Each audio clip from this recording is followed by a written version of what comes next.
Hindi hadlang ang kapansanan. Dapat maging pursigido ka. It's not a weakness, it's a gift. Antay-antay lang po kayo ng opportunity, darating din po yan sa inyo.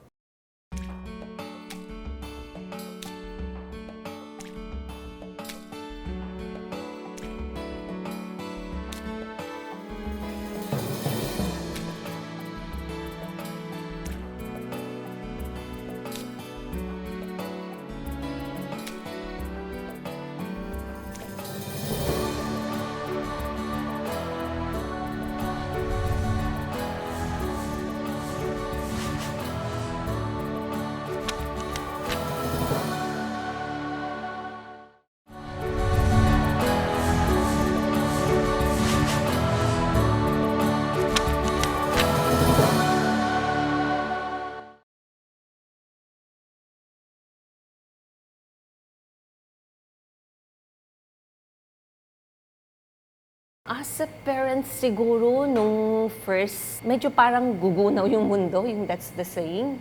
Kasi syempre, every one of us, I'm sure na ayaw natin magkaroon ng special need na child, diba? It's difficult for us. Pero when we think on the other side na hindi nila ginusto na pinanganak silang ganun, we think it as God-given, parang pagsubok, although it's very hard. Parang pagsubok ng Diyos sa atin na kung kaya nating tanggapin. There are times sila moody, tapos meron silang fixation, especially during yung fear nila. Sa daughter ko po, kasi yung fear niya, yung typhoon because of the brownout, not because of the rain. So kung times like that, medyo mahirap siya i-handle. Tapos pag ganun, sobrang haba po siguro ng pasensya. Yung pinaka-fear, lahat po siguro ng parents, yun ang fear na if we pass away, what will happen to them. Lalo na kasi ngayon only daughter siya. So talagang yun ang fear namin. Kaya lang, I live per day, hindi ko po rin alam kung anong mangyayari sa kanya kung wala na ako. As long as nandito pa ako, syempre, todo support as much as possible. I want her to become more independent.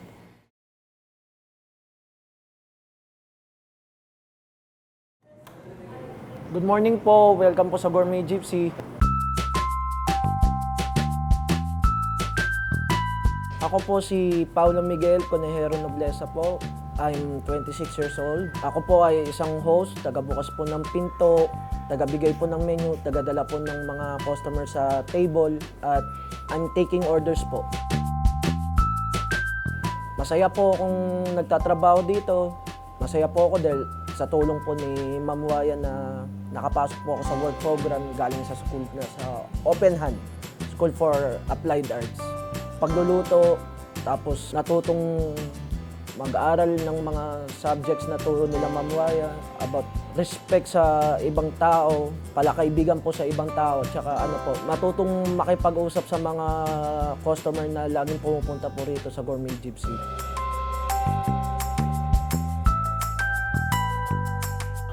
Brian Calvin Lupo, 24 na taon gulang. Kadalasan prep cook pero minsan din nag-marketing ako. Naggawa ko ng post sa Facebook via Canva, tapos may Instagram pa. Minsan nag-portion din ako ng mga pasta, minsan nagluto ko ng roast garlic mashed potatoes. As an admin, I prepared and researched the food, the origins of the food that is served here at Gourmet Gypsy. Ginagawa ko yan via Facebook, pero kalaunan nagawa din ako via Instagram, mga Instagram posts ng mga pagkain. My name po is Vincent Angelo Esteban, but you can just call me Zero. I am 18 years old. I am a waiter, barista, and a server. I take orders po. I also serve food, and I also assist from time to time. And I also teach yung mga kasama ko po. Kasi recently po, I've been inducted to the regular roster of the Gourmet Gypsy establishment. I actually am regular employee. Aside po doon sa mga sinabi ko, I also assist my classmates. Kung may kailangan sila, I also give them advice. And yun, parang para na po na lang kuya. Pero mostly po ay sa bar ako. I make drinks, make coffee, nag-dispatch po ako ng food.